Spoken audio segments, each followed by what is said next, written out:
Hey guys, and welcome back. Just excuse the glare.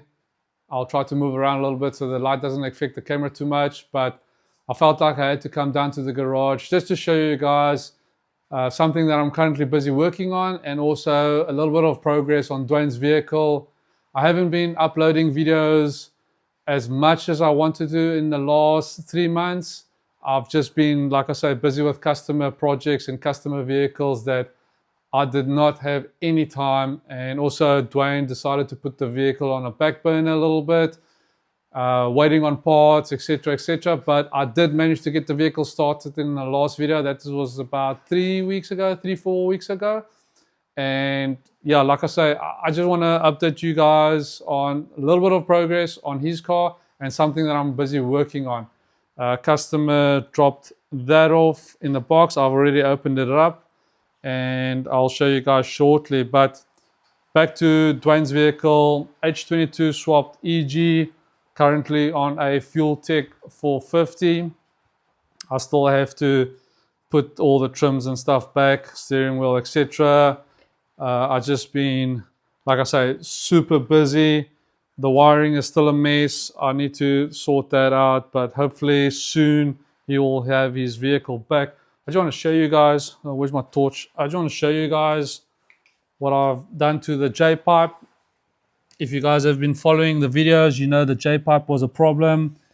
So I just welded in this straight pipe section right here, very tucked up to the sump. There is a little bit of a gap, probably like 5 mils on the sump that the exhaust is obviously not touching.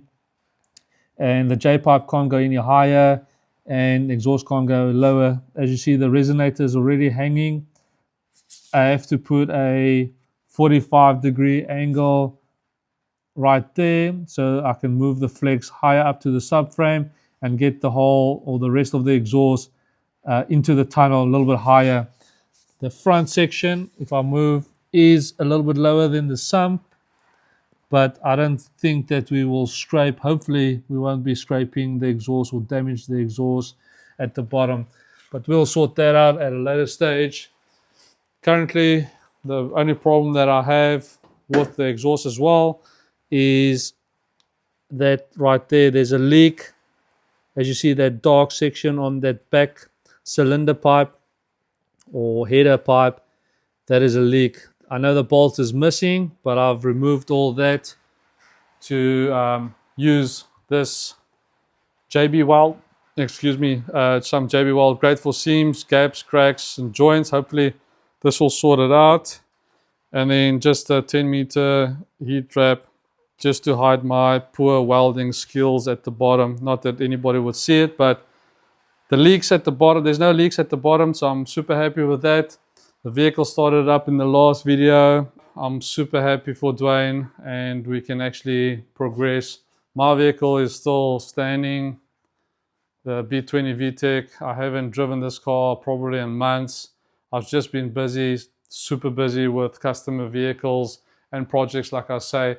Also in the background, you'll see that I've acquired some tools just to make my life a little bit easier, and with my next project that I have parked at Dwayne's house, that will help me a lot. And also I don't have to pay somebody else to do it. So, I mean, compressor, press, just your basic workshop equipment and tools. I have a K24 on an odd angle here on a engine stand. The reason for this is because of a customer that dropped off this manifold, Skunk Ultra manifold. I just want to show you guys. I've done probably 3 or 4 of these manifolds in the last couple of months, and I just want to show you guys the poor quality.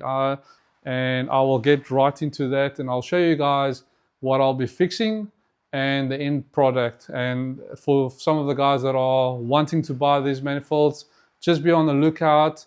It is, like I say, very poor castings, and just be careful, especially on high-end or high horsepower vehicles or turbo vehicles. That will affect the runners and the airspeed, etc., etc. So just in saying that, be aware. I'll show you guys what I found and how I rectified it. So as you guys can see, this is a Skunk Ultra manifold. The customer states that it is a original Skunk manifold. So coming to the inside on the ports, you will see right there, if it will zoom, the manifold is a little bit larger than the port size, and I'm not saying that is the problem. I mean, you can fix that up a little bit. That's not much. It won't affect the performance just by, porting that little bit on the head. But where the problem comes in is this one here. I don't know if you guys can see it. There is a little bit of a overhang on the head right there, and on your right hand side where the dark section is, there's nothing. You see there's a little bit. That side there is,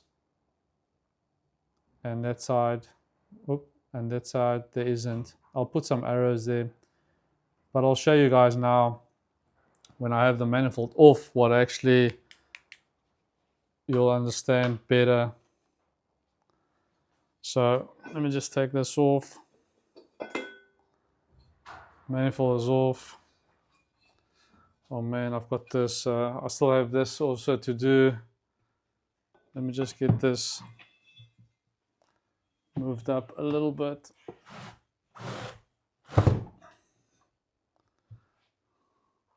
So right, I've got the manifold. Just excuse the trumpets. I know that's probably distracting, but I've got some of my tools that I use. So just by looking at it and not noticing anything, you'll probably just chuck this on your motor, bolt everything up and drive it. Not that it would do anything, but I just want to show you. So on cylinder, what is this? 1, 2, 3. I think it's 3 or 2. Either one. So as you see, the inside micrometer, let me just, or inside. So that's pretty much size. Then you come to this one, see how much that one is smaller. This is the biggest port, and the reason why how I know is because I've done a couple of these manifolds in the last couple of months. So this one is about 3 mil, 2 to 3 mil smaller right there, as you can see. Then when you come to the outside, look at this. Look, that's about 5 mil. I've measured this. That's about 5 millimeters. And then when you come to this one, look at that. That is a huge gap. And I'm not saying port match, with the gasket. Obviously, that's not the right way of doing it. But coming back to the head, you'll see how the gasket sits on these K20s or K24s. The gasket actually, the silver here, you'll see is not actually the head. If I can move it like that, you see how the head is on the back side. So this silver edging or lining is not the head. That's the manifold or the gasket where the manifold sits. As you guys can see there, you see how I move it? You can see the head on the back side. So that is pretty close. This is an OEM gasket, and the head is stock standard. And if you take this manifold and you bring it over, you will see how much meat needs to be taken away just to get it basically within factory specs. I mean, look at that. That's a lot of material that needs to be cut away. Some of them are, see that one there, obviously the gasket's not 100%. I normally bolt it in. This is my gasket that I use. And also if you feel there's a huge lip on that side. So like I say, the castings are very poor. Look at that. And I don't believe it can be original skunk. I don't know. Maybe if somebody has the similar intake that can tell me, yes, they've seen this before, but I've done a lot of, like I say, a lot of knockoff manifolds, particular from AliExpress, and this is what I got. The casting on the inside is looks a lot better, but this I will measure up. I wonder if that will, I can't remember if they're all the same, but I'll show you guys. Let me just try to do this one-handed. Yeah, you see?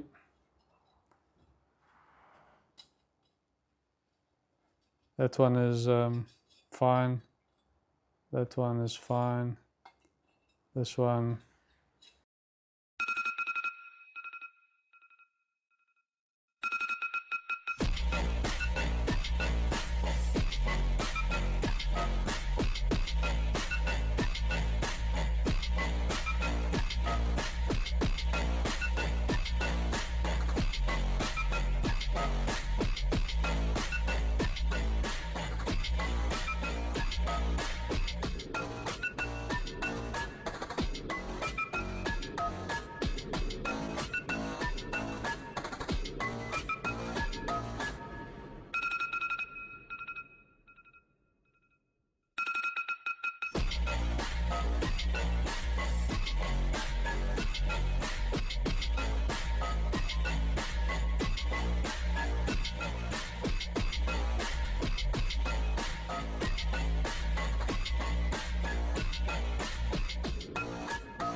So after a lot of long nights, just want to show you guys the manifold is all done.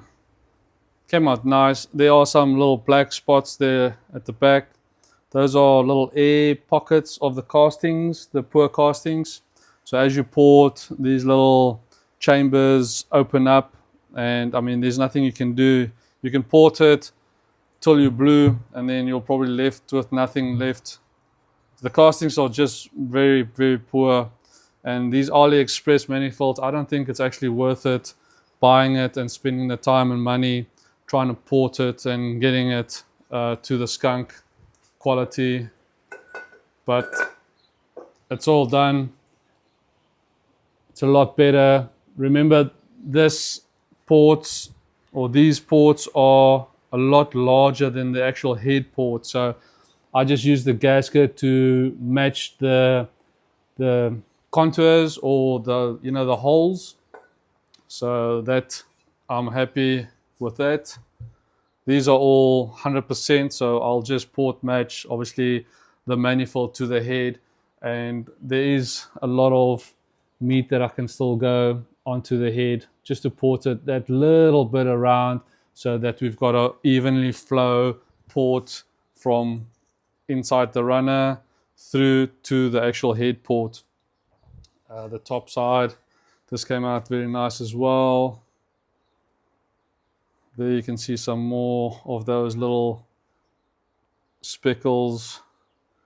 Won't do anything, but for me, I don't think it's worth it spending $300 on a AliExpress manifold and then spending another $400 trying to port it out.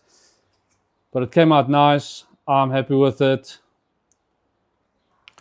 I hope you guys enjoyed today's little update. Not much have changed with the EG. We are still waiting on some exhaust parts to come in. And I actually I have another large box at the bottom that came in. So I don't know if you guys like these little updates and progress that I do on other vehicles or other customers' parts.